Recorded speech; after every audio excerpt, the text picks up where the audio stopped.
Almighty blessing society की ओर से आप सबको जय मसीह की।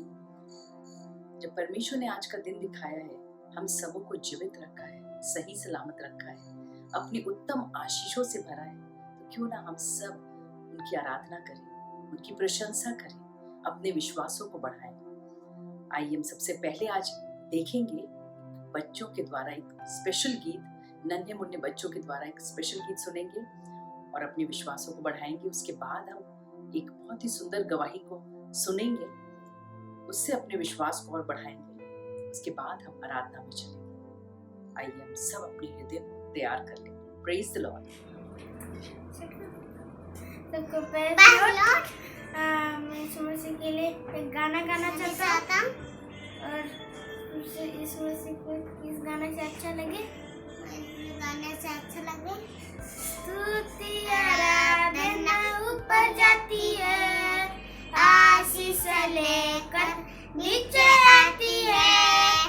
प्रभु हमारा कितना महान, देखो हमसे करता है प्यार। Hallelujah hallelujah hallelujah hallelujah. विनती प्रार्थना ऊपर जाती है, आशीष लेकर नीचे आती है। विनती प्रार्थना ऊपर जाती है, आशीष लेकर नीचे आती है। प्रभु हमारा कितना महान, देखो हमसे करता है प्यार। Hallelujah hallelujah hallelujah hallelujah. आप सबको जय मसीह की। मैं अपनी एक गवाही आप सबके साथ शेयर करना चाहती हूँ। अभी पिछले संडे की जो सिस्टर की और पास्टर जी की वीडियो आई थी, तो वो जो मीटिंग की वीडियो थी, तो वो मैं देख रही थी। उसके पहले दिन भर से मेरा सिर में बहुत दर्द था। उस दिन बहुत दर्द, प्रार्थना के दौरान मैं प्रार्थना करती रही कि परमेश्वर मेरे सर का दर्द चला जाए। और उसके बाद उस दिन सिस्टर ने चंगाई के लिए भी प्रार्थना की थी कि जिस अंग में दर्द है या तकलीफ़ है, तो वहाँ पर हाथ रख के तो वो चंगा होगा। तो मैंने प्रार्थना पे अपने सर पे हाथ रखा हुआ था। मैं प्रार्थना कर रही थी कि परमेश्वर ये दर्द ठीक हो जाए, बहुत टनक रहा है, सर में बहुत दर्द हो रहा है, तो वो दर्द ठीक हो जाए।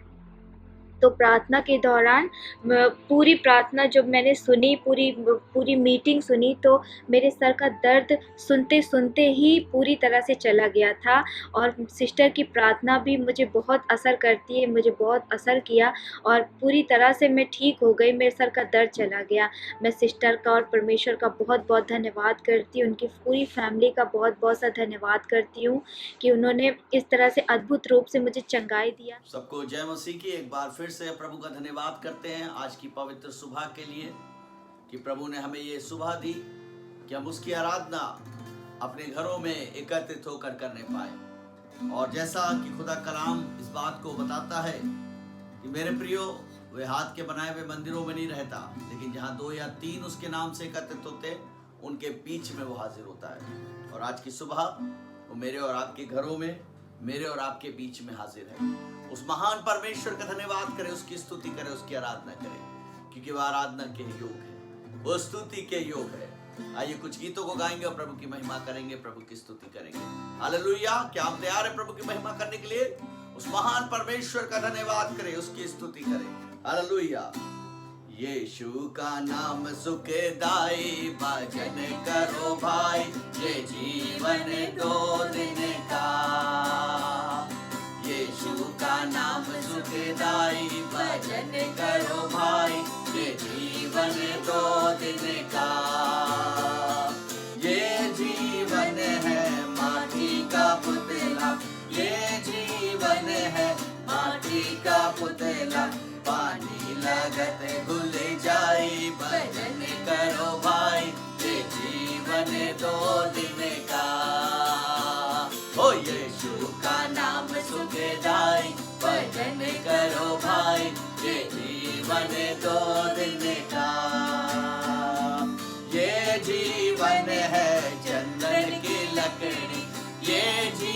जीवन है चंदन की लकड़ी, आग लगत जल जाई, भजन करो भाई ये जीवन दो दिन का। ओ आग लगत जल जाई, भजन करो भाई ये जीवन दो दिन का। यीशु का नाम सुखदाई, भजन करो भाई ये जीवन दो दिन का। फिर से यीशु का नाम सुखदाई, भजन करो भाई ये जीवन दो दिन का।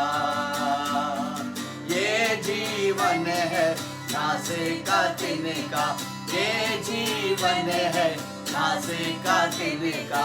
धूप लागत मुरझाई, भजन करो भाई ये जीवन दो दिन का। अरे धूप लागत मुरझाई, भजन करो भाई ये जीवन दो दिन का। ओ यीशु का नाम सुखदाई, भजन करो भाई ये जीवन दो दिन का। ये जीवन है कागज की पुड़िया, ये जीवन है कागज की पुड़िया। हवा चलत उड़ जाई, भजन करो भाई ये जीवन दो दिन का। ओ हवा चलत उड़ जाई, भजन करो भाई ये जीवन दो दिन का। ओ यीशु का नाम सुखदाई, भजन करो भाई ये जीवन दो दिन का। ओ जीवन नाम सुखदाई, भजन करो भाई ये जीवन दो दिन का।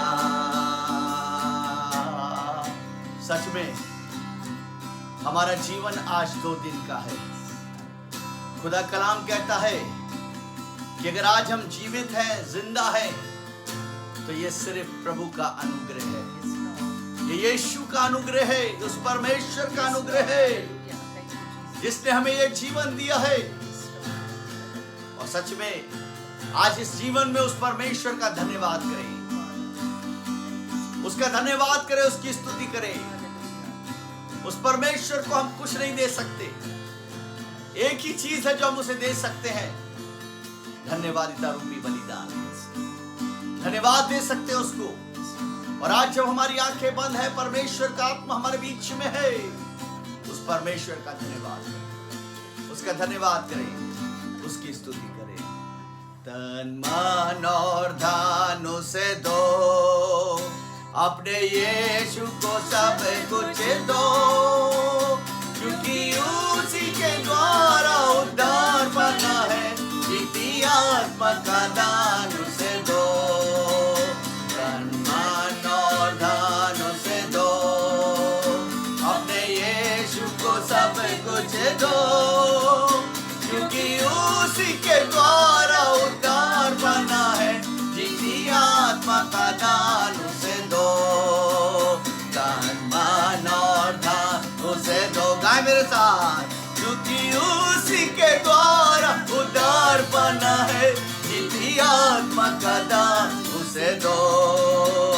कर यीशु के बनना चाहो, कुछ करके दिखाना होगा। कर यीशु के बनना चाहो, कुछ करके दिखाना होगा। खुद बचना ही काफी नहीं है, औरों को बचाना होगा। दिल में पहले जगह उसे दो। सब लोग अपने यीशु को सब कुछ दो, क्योंकि उसी के द्वारा उद्धार पाना है। जिसी आत्मा का दान उसे दो, तन मन और धन उसे दो, अपने यीशु को सब कुछ दो, क्योंकि उसी के द्वारा उद्धार पाना है। जिसी आत्मा का दान उसे दो। कर यीशु की सेवा करो,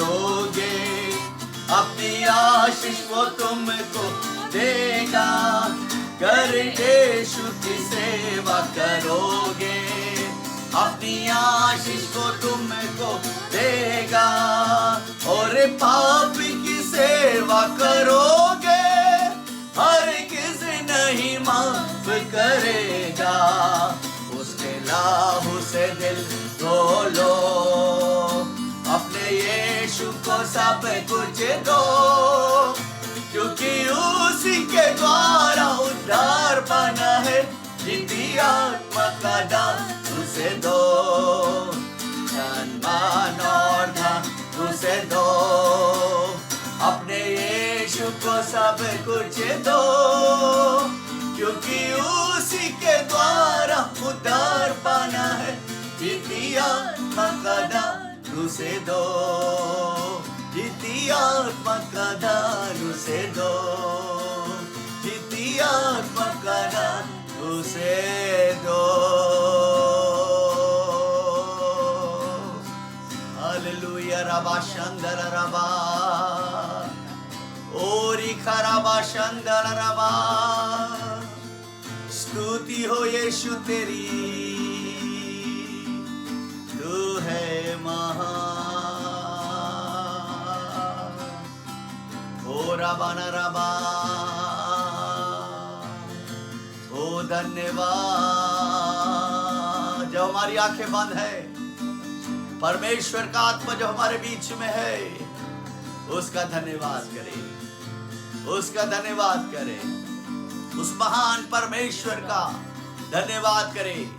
उसकी उपस्थिति हमारे बीच में है। उस राजाओं के राजा यीशु का धन्यवाद करें, क्योंकि वो हमारी प्रार्थनाओं का उत्तर देने के लिए यहाँ पर मौजूद है। और आज एक एक प्रार्थना जो आप अपने हृदय से कर रहे हैं, परमेश्वर उन्हें छू रहा है, परमेश्वर उनकी पूर्ति कर रहा है, परमेश्वर आपको आजाद कर रहा है, सारे बंधनों से वो आपको तोड़ रहा है। ओरी खराबा, धन्यवाद। हालेलुया,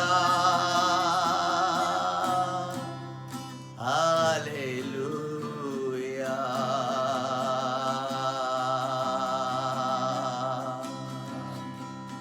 मुझे ले चल अति पवित्र स्थान में,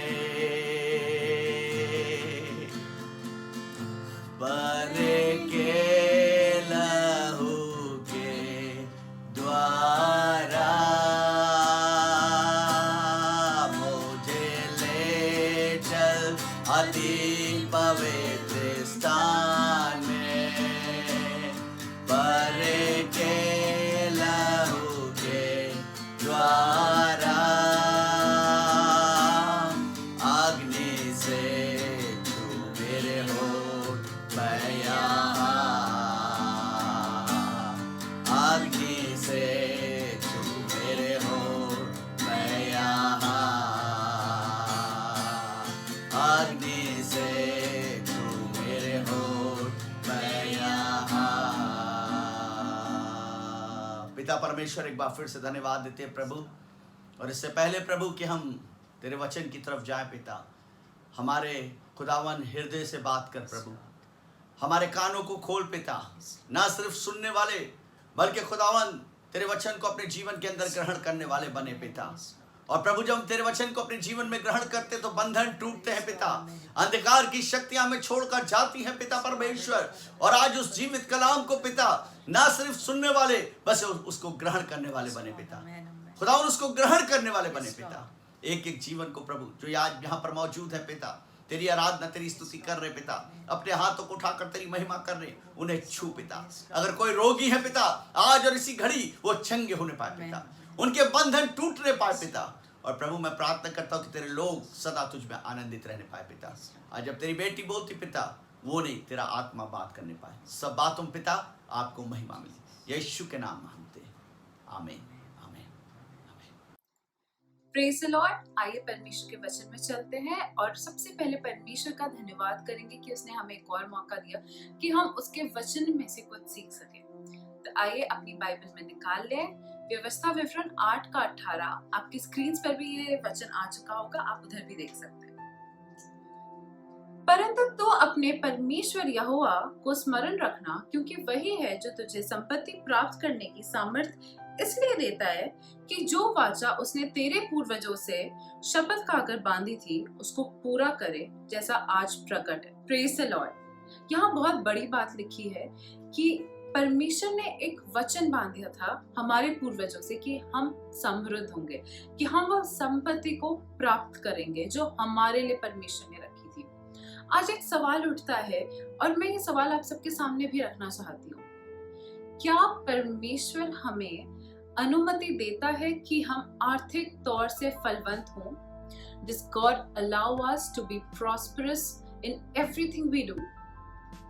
काफी बड़ा सवाल उठता है, क्योंकि कई बार कुछ लोगों का कहना ये होता है कि नहीं, जब हम मसीह में होते हैं तो ये सब बातें हमसे हमारी नहीं है, हमारे लिए नहीं है, या फिर हमें तब धन के बारे में नहीं सोचना चाहिए, तब हमें ये नहीं सोचना चाहिए कि हमारा जीवन समृद्ध होना है या नहीं, बस जैसे तैसे कट जाना चाहिए। वहीं दूसरी ओर ये भी बात उठती है कि नहीं, परमेश्वर चाहता है कि हम अच्छा जीवन बिताएं, तो काफी कंफ्यूजन क्रिएट होना चाहता है। आज मैं चाहती हूँ कि आप सब लोग सोचें, क्या परमेश्वर चाहता है कि हम जरूरत वाला जीवन बिताएं, कि जितना जरूरत हमारा पूरा हो रहा है बस उतना, या परमेश्वर चाहता है कि हम बहुतायत का जीवन बिताएं? जी हाँ, परमेश्वर चाहता है कि हम बहुतायत का जीवन बिताएं। कई बार लोग कहते हैं कि नहीं, जब हम मसीह में होते हैं तो हमें ये सब चीजों का लालच नहीं रखना चाहिए। बिल्कुल सही बात है कि हमें इन सब बातों का लालच नहीं रखना चाहिए, लेकिन ये परमेश्वर नहीं कहता है कि तुम्हें उत्तम चीजें नहीं मिलेंगी, वरन उसका वचन कहता है कि वो हमें उत्तम पदार्थों से तृप्त करना जानता है और वो हमें करता है। जब हम वचन में देखेंगे, आप बाइबल उठा के देखिए, जितने भी लोग परमेश्वर को, यीशु मसीह को अपना उद्धारकर्ता मानते थे, परमेश्वर के वचनों पे चलते थे, चाहे वो दाऊद हो, चाहे वो अय्यूब हो, या वो इब्राहिम हो, या इसहाक, याकूब, कोई भी हो, जब उन्होंने परमेश्वर पर अपना भरोसा रखा तो उन्होंने बंजर जमीन से भी फल प्राप्त किया। जब उन्होंने परमेश्वर पर भरोसा रखा, उन्होंने अपना सब कुछ गवा कर भी दुगनी तौर से वापस हासिल किया। वो इसलिए क्योंकि परमेश्वर चाहता है कि हम और आप आज फलवंत हों। परमेश्वर चाहता है कि हम और आप सिर्फ ऐसे जरूरत वाला जीवन ना बिताएं, या हम दर दर जाके भटके ना, वरन वो चाहता है कि हम इतने तृप्त हों कि हम सिर्फ खुद को ही नहीं, वरन वो औरों को भी, जिनको जरूरत है, जो जरूरतमंद है, उनकी मदद करें। जिनके पास कोई नहीं है उनके पास जाएं और उनकी जरूरतों को पूरा करें। परमेश्वर चाहता है कि उनके बच्चे उनकी तरह रहें। एक छोटा सा सवाल, यदि आप माँ बाप हैं और आपके पास इतना है कि आप 4 वक्त खाना खाते हैं, तो क्या आप चाहेंगे कि आपके जो बच्चे हैं वो सिर्फ 2 वक्त की रोटी खाएं? नहीं ना। आप भी चाहेंगे कि यदि आपके पास 4 वक्त का है तो आप कोशिश करेंगे कि आप अपने बच्चे को उससे भी ज्यादा दें, उस जो आपके पास उससे ज्यादा आप चाहते हैं कि आपके बच्चों को मिले। तो क्यों परमेश्वर ऐसा नहीं चाहेगा? क्यों परमेश्वर नहीं चाहेगा कि हम समृद्ध हों?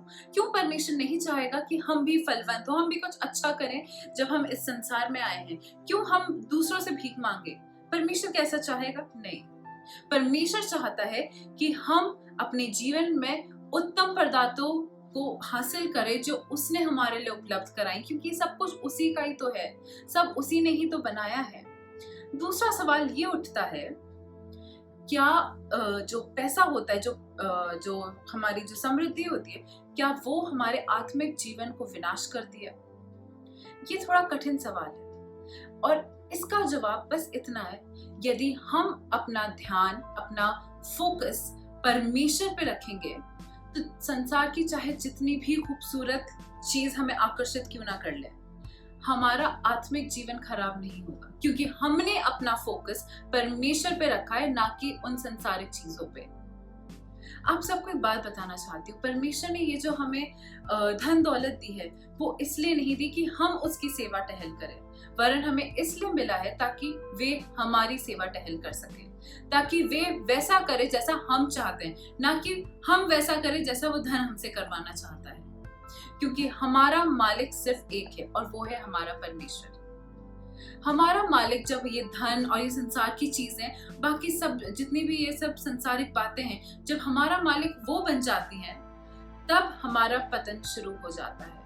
That is the very moment जब हमारा डिस्ट्रक्शन, हमारा डाउनफॉल शुरू होता है। बट अंटिल हमारा फोकस परमेश्वर पे है, हमारा ध्यान, हमारी नजरें सिर्फ उस पर टिकी हैं, हमें कोई कुछ भी नहीं कर सकता है। तो इस बात का जो जवाब है वो बस इतना है, हमारा आत्मिक जीवन मजबूत तब रहेगा जब हमारा फोकस सिर्फ परमेश्वर पे रहेगा, ना कि किसी और बात पे। लेकिन जब हमारा फोकस इधर उधर की बातों पे आएगा, तो आराम से कोई सी छोटी बात भी, चींटी जितनी छोटी बात भी हमारे आत्मिक जीवन को खराब कर सकती है, उसका पतन शुरू हो सकता है। तो हमें अपना जो फोकस है वो परमेश्वर के वचनों पे रखना है, परमेश्वर पे रखना है। और उसके बाद एक छोटा सा मैं एक चार बातें जो मैं आप सबके साथ शेयर करना चाहती हूँ, जो परमेश्वर के वचन से मैंने सीखी है, और यकीनन ये बहुत बड़ा आशीष का कारण हुआ है मेरे जीवन में भी। और वो ये है कि हमें अपने आर्थिक जीवन को किस प्रकार से मैनेज करना है परमेश्वर के वचन के अकॉर्डिंग। कई बार आज हमें लगता है कि परमेश्वर, आप हमें दर्द हो रहा है, आप हमें उसकी चंगाई दे दीजिए, हमें दुख पहुंचा आप उसका चंगाई दे दीजिए। लेकिन क्या आप जानते हैं कि परमेश्वर हमारे आर्थिक स्थिति को भी चंगा करना चाहता है? क्या हम जानते हैं कि परमेश्वर ने हमसे कई वादे किए हैं जिसमें वो साफ साफ कहता है कि मैं तुम्हारे आर्थिक जीवन को सुधारना चाहता हूँ, मैं चाहता हूँ कि तुम फलवंत हो, मैं चाहता हूँ कि तुम्हें सब कुछ मिले, मैं चाहता हूँ कि तुम कभी किसी से मांगो नहीं वरन लोगों को उधार दो, मैं चाहता हूँ कि तुम लोगों की मदद करो ना कि उनसे मदद लो।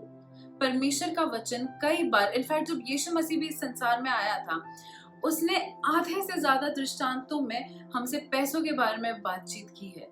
वो इसलिए क्योंकि ये काफी अहम टॉपिक होता है, क्योंकि कई बार हमारा मन यहीं पे डोल जाता है, और यही वो पॉइंट है जहां हमें इस बात को रियलाइज करना है कि वो पैसा हमारे लिए है, हम पैसे के लिए नहीं है, हम सिर्फ और सिर्फ उस परमेश्वर के लिए है, और हमारी सभी बातें वो परमेश्वर ही पूरा कर सकता है। हमारी सारी इच्छाओं को, हमारी सारी दिल की जो बातें हैं, उसे सिर्फ वो परमेश्वर ही पूरा कर सकता है। और उसका प्यार हर चीज के ऊपर है, उसका वो बलिदान हर बात के ऊपर है। तो हमारा फोकस सिर्फ और सिर्फ परमेश्वर पे ही होना चाहिए। तो आइए मैं वो 4 बातें आप सबके साथ बांटना चाहती हूँ। ये 4 छोटी बातें हैं, लेकिन आज जब हम इसे परमेश्वर के वचन में से सीखते हैं, तो हम प्रार्थना करेंगे परमेश्वर से कि परमेश्वर, आज जब मैंने कुछ सीखा है तो आप मेरी मदद करिए कि मैं इस बात को अपने जीवन में लागू कर सकूं और आपके वचन के हिसाब से चलूं। तो आइए सबसे पहली बात यहाँ हम ये देखेंगे कि परमेश्वर के वचन में जो सबसे अहम बात जो हम सबने सीखा होगा, कई बार सुना भी होगा हमने, वो ये है अपना जो हम भेंट परमेश्वर को देते हैं, अपना जो दशमांश होता है वो आखिर क्या है। आइए हम परमेश्वर के वचन में चलेंगे। नीति वचन 3 उसका 9 और 10 उसको हम पढ़ते हैं। अपनी संपत्ति के द्वारा और अपनी भूमि की पहली उपज देकर यहोवा की प्रतिष्ठा करना, इस प्रकार तेरे खत्ते भरे पूरे रहेंगे और तेरे रसकुंडों से नया दाख मधु उमड़ता रहेगा। यहाँ परमेश्वर के वचन में लिखा है कि जब हम प्रथम स्थान परमेश्वर को देते हैं, आज काफी कठिन होता है। कई बार मैंने लोगों को ये कहते हुए सुना है कि अरे अगर हम परमेश्वर के भवन में दे देंगे तो हम क्या खाएंगे। मैं आप सबको बताना चाहती हूँ, जब हम किसी भी परिस्थिति में परमेश्वर को सेंटर रखते हैं, परमेश्वर को फर्स्ट प्रेफरेंस देते हैं, तो अपने आप हमारी बाकी की सारी चीजें सुधर जाती हैं। कई बार जब हम ये सोचने लगते हैं या हम इस कश्मकश में पड़ जाते हैं कि यदि हमने परमेश्वर के भवन के लिए कुछ किया या हमने परमेश्वर के को भेंट में कुछ डाला, तो फिर हमारे साथ क्या होगा, हम क्या खाएंगे, हम क्या पिएंगे। मैं आपको बताना चाहती हूँ, ये वही शक है जो शैतान हमारे दिल में डालना चाहता है। परमेश्वर कभी किसी का कर्जदार नहीं रहता। जब हम परमेश्वर को कुछ देते हैं तो परमेश्वर ये देखता है कि हम उस पर भरोसा रखते हैं। जब हम अपने धन को परमेश्वर को देते हैं तो हम ये दर्शाते हैं कि परमेश्वर, मुझे तुझ पे भरोसा है, मुझे पता है कि तू मुझे ना छोड़ेगा, ना ही धोखा देगा, ना ही कभी मुझे त्यागेगा। और जब हम ये छोटा सा एक्टिविटी करते हैं, क्योंकि परमेश्वर का वचन हमें सिखाता है कि हमें अपना दशमांश अपनी भेंटे पर सबसे पहले परमेश्वर के भवन में लानी है, और जब हम ऐसा करते हैं तो आप खुद देखेंगे कि आपके जीवन में एक नया बदलाव आएगा। मुझे याद है मैं 10 साल की थी जब मुझे पहली बार एक कॉन्टेस्ट के लिए कुछ मिला था, और मैं हमेशा अपनी माँ को देखती थी कि मम्मी सबसे पहले कुछ भी हो अपना दशमांश अलग करती थी, और मैं हमेशा चाहती थी कि मुझे भी ऐसा करने का मौका मिले। और जब मैं 10 साल की थी, जब मुझे मौका मिला, जब मैंने सबसे पहले उसे अलग किया, तो कई लोगों ने मुझसे सवाल भी किया, अरे तुम्हें क्या जरूरत है, तुम तो बच्ची हो, तुम्हें ये सब करने की जरूरत नहीं है। लेकिन तब मैंने अपने मन में यही बात बोली कि मैं चाहे बच्ची हूँ चाहे मैं बड़ी हूँ, मैं परमेश्वर पे भरोसा रखती हूँ, और अगर उसने कुछ कहा है तो उसका पालन करना है। और आज तक मैं उसकी आशीषों को देख रही हूँ। एक छोटे से फैसले ने परमेश्वर के लिए, जब मैंने सोचा कि मैं सोचा कि मैं परमेश्वर के भवन में ये देना चाहती हूँ, मैं परमेश्वर की आज्ञा का पालन करना चाहती हूँ, उस छोटे से निर्णय ने मेरा जीवन बदला। कई बार हो सकता है हम और आप इसी डाउट में हो कि क्या ये करना चाहिए, क्या ये नहीं करना चाहिए। मैं आपको बताना चाहती हूँ, यदि आप परमेश्वर के हाथ में अपना कुछ भी सौंपेंगे तो वो कभी वेस्ट नहीं होगा, वो हमेशा बहुत ज्यादा फ्रूटफुल होगा, क्योंकि हमने उसे परमेश्वर के हाथों में सौंपा है। बड़ी से बड़ी इन्वेस्टमेंट कंपनी भी आपको वो आशीष नहीं दे सकती जो परमेश्वर दे सकता है, क्योंकि हमने परमेश्वर पे अपना भरोसा रखा है, इसलिए वो हमारे भरोसे को ना ही तोड़ेगा, ना ही हमें डगमगाने देगा, ना ही वो हमें कभी गिरने देगा, और ना ही कभी हमें चोट लगने देगा। तो इसलिए सबसे पहली बात, हमें हर चीज में, हर छोटी से बड़ी बात में परमेश्वर को अपना फोकस रखना है। आइए दूसरी बात देखते हैं। भजन संहिता 37 का 21, दुष्ट रण लेता है और भरता नहीं, परंतु धर्मी अनुग्रह करके दान देता है। Praise the Lord. दूसरा बात जो है वो ये है कि हमें एक डेट फ्री, एक कर्ज मुक्त जीवन बिताना है। कई बार हम देखते हैं कि हम बहुत ज्यादा कर्ज में पड़ चुके हैं, और ये कई बार इसलिए होता है क्योंकि हमने कुछ गलत निर्णय लिए होते हैं। यहाँ परमेश्वर का वचन कहता है, जो दुष्ट होता है, जो परमेश्वर के वचन पर नहीं चलता, जो परमेश्वर को तुच्छ समझता है, जो उसकी आज्ञाओं को पालन नहीं करता, वो अक्सर ऐसे कर्ज में पड़ जाता है और फिर अपना कर्ज का भुगतान नहीं करता। लेकिन परमेश्वर का वचन हमें सिखाता है, यदि हमारे ऊपर किसी भी बात का कर्ज है तो हमें सबसे पहले उस कर्ज को उतारना है। ये कैसे होगा? जी हाँ, आपने बिल्कुल सही सोचा, प्रार्थना से होगा। कई बार होता है कि हमें लगता हो कि नहीं, हमारे ऊपर तो इतना बर्डन है, इतना कर्ज है, हम कैसे करेंगे। लेकिन मैं बताना चाहती हूँ कि परमेश्वर चाहता है कि हम एक कर्ज मुक्त जीवन बिताएं, हम इन सभी बातों से अपने आप को दूर रखें, क्योंकि परमेश्वर का वचन ऐसा कहता है। और जब हम परमेश्वर से प्रार्थना करेंगे, और मैं चाहती हूँ कि आज जब हम ये वचन सुन रहे हैं, यदि आपके ऊपर कोई भी बात का कर्ज है, कोई भी लोन हो या कोई भी बात की चिंता हो, तो अभी वचन सुनते वक्त आप इस बात को कहिए परमेश्वर से कि परमेश्वर, मैं अपनी इस चिंताओं को आपके हाथ में सौंपता हूँ और सौंपती हूँ, और मुझे पूरा भरोसा है कि आप मुझे इस बात का उत्तर जल्द से जल्द देंगे।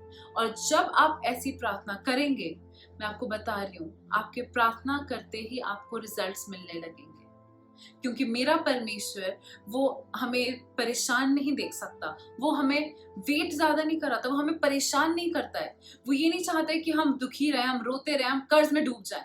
वो चाहता है कि हम फलवंत हों।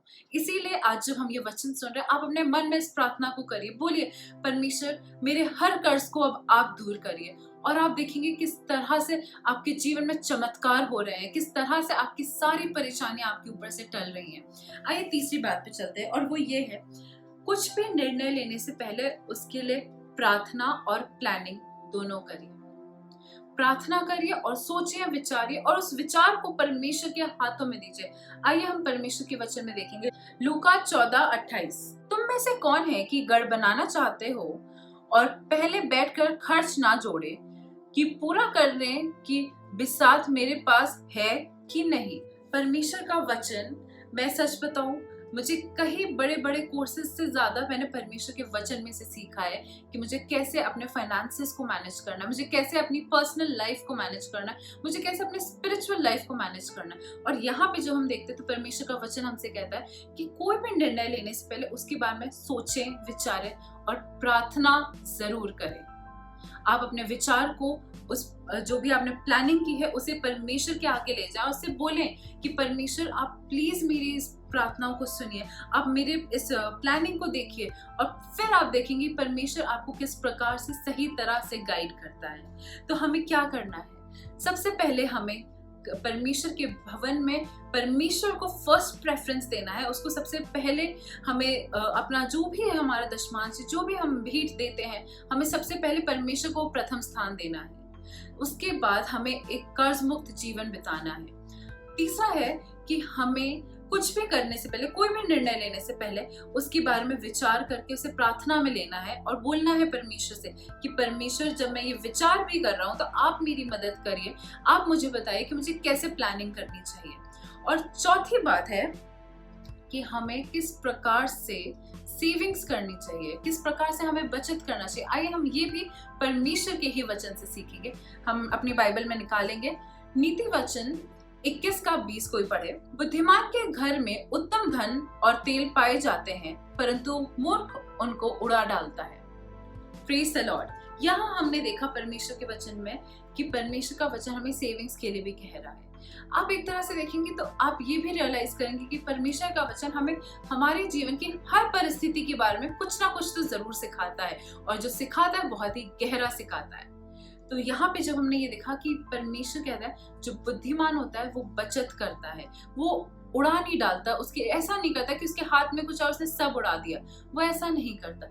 जब हम परमेश्वर के वचन में भी देखेंगे, सबोपदेशक में भी कुछ इस प्रकार से लिखा है कि हमें अब हमारे पास जो भी धन है, जो भी संपत्ति है, उसको खर्च करने से पहले हमें सोचना है।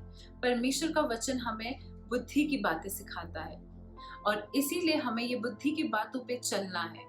आज कई बार हो सकता है कि हम परमेश्वर के वचन को सुन रहे हो, उसे ग्रहण कर रहे हो, लेकिन शायद हम भूल जाते हो। कई लोग कहते हैं नहीं हमने ग्रहण तो किया पर हम भूल गए। तो आइए हम इस बात के लिए प्रार्थना करेंगे परमेश्वर से कि परमेश्वर, हम ऐसी कोई भी बातों को ना भूलें जिससे हमारे लिए लाभ हो, जो आप हमको सिखाते हो। क्योंकि आपको पता है शैतान आपको कई बार भुला देगा। आप सोचते रहेंगे कि अरे क्या प्रार्थना थी, क्या प्रार्थना थी, क्या करना था, कहाँ से पढ़ना था वचन, और शैतान वहीं पे जीत जाएगा। इसीलिए आज जब हम परमेश्वर के वचन से हमने ये सब बातें सीखी हैं, तो मैं चाहती हूँ कि हम परमेश्वर से इस बात को बोलें कि परमेश्वर आप हर चीज पे नियंत्रण अपना लें। तो आइए हम प्रार्थना में चलते हैं। Hallelujah, hallelujah. धन्यवाद करते हैं पिता परमेश्वर, मैं धन्यवाद करती हूँ इस खूबसूरत समय के लिए, आपका सभी बातों के लिए धन्यवाद हो पिता। मैं खास तौर से प्रार्थना करती हूँ परमेश्वर, इस वक्त जितने लोग हमें देख रहे हैं उन सभी पे आपका लहू लगाती हूँ पिता। जब उन्होंने अपनी नजरों को परमेश्वर आपकी ओर डाला है, आपको देख रहे हैं पिता, तो उनको परमेश्वर आप उत्तर दीजिए, उनको आप जवाब दीजिए। और जैसे परमेश्वर हमने आज आपके वचन से सीखा, परमेश्वर हमारे तन मन धन हर बात पे पिता आप नियंत्रण लीजिए और आप हमें सिखाइए परमेश्वर। हमारी हर जरूरत पिता आपके वचन के अकॉर्डिंग परमेश्वर, जैसे आपने हमसे बोला है कि आप हमें उत्तम पदार्थों से तृप्त करना चाहते हैं, उसी प्रकार से परमेश्वर आप हमारे हर जरूरत को उत्तम तरीके से पिता आप हमें प्रदान करिए, आप हमें दीजिए पिता। हमारी हर प्रार्थना निवेदन परमेश्वर आज उस स्वर्ग में सुनी जाने पाए। जितने लोग परमेश्वर देख रहे हैं, मैं प्रार्थना करती हूँ उन सभी लोगों पे आपका लहू लगाती हूँ पिता। जब उन्होंने आप पे भरोसा किया पिता, तो उनका भरोसा परमेश्वर खाली हाथ ना लौटे, वरन उनको हर आशीष परमेश्वर उनकी डिले हो रही है, वो सभी डिलेस परमेश्वर हम आपके नाम से कैंसिल करते हैं और प्रार्थना करते पिता कि उन्हें उनकी आशीष अभी और इसी वक्त मिलने पाए पिता। वे आशीष के पीछे ना दौड़े, वरन आशीष उनके पीछे पीछे दौड़ने पाए परमेश्वर। सभी लोगों के लिए मैं प्रार्थना करती हूँ, उनके परिवारजनों के लिए, उनके खानदानों पे प्रार्थना करते परमेश्वर, उनके कारोबार पे प्रार्थना करते हैं कि जिस काम में भी पिता वे हाथ डालें वे 1000 गुना फलवंत होने पाए। In the name of Jesus Lord, मैं प्रार्थना करती हूँ पिता कि जब हमने यीशु मसीह के नाम से इस प्रार्थना को मांगा, हमें पूरा भरोसा है कि हमने जो कुछ भी आज मांगा पिता वो आप हमें देने वाले हैं। मैं प्रार्थना मांगती हूँ परमेश्वर, सभी लोगों को परमेश्वर आपके लहू से ढकते, उनके परिवारों को, उनके घरों को, उनके सभी काम को आपके लहू से ढकते पिता। हर लॉसेस से आप बचा के रखिएगा, हर खतरे से, हर डेंजर से परमेश्वर, हर बीमारी से आप बचा के रखिएगा। इस प्रार्थना को यीशु मसीह के नाम से मांगते हैं, आमीन। Praise the Lord. आप सब लोग अपनी प्रार्थना निवेदन हो या कोई गवाही हो तो हमारे साथ जरूर बांटें और हमारे साथ इसी प्रकार से जुड़े रहें।